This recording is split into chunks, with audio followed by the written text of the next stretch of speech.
আচ্ছা, বলছিলাম একটা নতুন পার্টি অফিস পার্টি অফিস হয়েছে আমাদের চকোলেটে। হুম। সেখানে নাকি অনেক লোকজন জমা ছিল। আর সেখান থেকেই একটা জিনিস আমাদের জানতে পারলাম যে এখানে নাকি নেতাজি মোড় নামে একটা আপনি পরিচিত রোড আছে, সেই রোডটার নাম কি?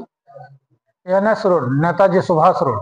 আচ্ছা, বলছিলাম এটা দীর্ঘদিনের যে নাম ছিল না, না, আমরা এখানে কালীবাড়ি বলে মানতাম। এটা এনএস নেতাজি মোড় রোড কেন নাম হলো? না, অনেকে এখানে কালীবাড়ি বলে, কেউ হসপিটাল মোড় বলে, কেউ থানা মোড় বলে।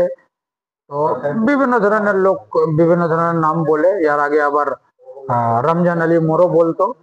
তা আমরা ভাবলাম যে নেতাজি সুভাষচন্দ্র বসুর মতো ব্যক্তি তো আমাদের ভারতে জন্মায়নি। ওনার নামে যদি আমরা কিছু করতে পারি, তো ওনার স্ট্যাচু যখন লাগালাম ওই চোখে, তো আমরা ভাবলাম যে নেতাজি মোড় নাম রাখা যায়। আমরা নেতাজি মোড় সেদিন করলাম 23শে জানুয়ারিতে। তো কেউ নেতাজি মোড় বলছে, কেউ কালীবাড়ি বলছে, কেউ হসপিটাল মোড় বলছে, কেউ থানা মোড় বলছে। তো ভাবলাম নেতাজি স্ট্যাচু লাগায়, নেতাজি মোড় বলে তো ভুলে গেলে হবে না। তো আমরা যখন ওই বিহেরিয়া রোডে পার্টি অফিসটা বানালাম, তো ওই রাস্তাটার এখনটা আমাদের গ্রাম এলাকাতে এখানে তো কোনো রাস্তার নাম থাকে না। আমরা ভাবলাম এই রাস্তাটার নাম নেতাজির নামে রেখে দিই, Netaji Subhash road, NS road.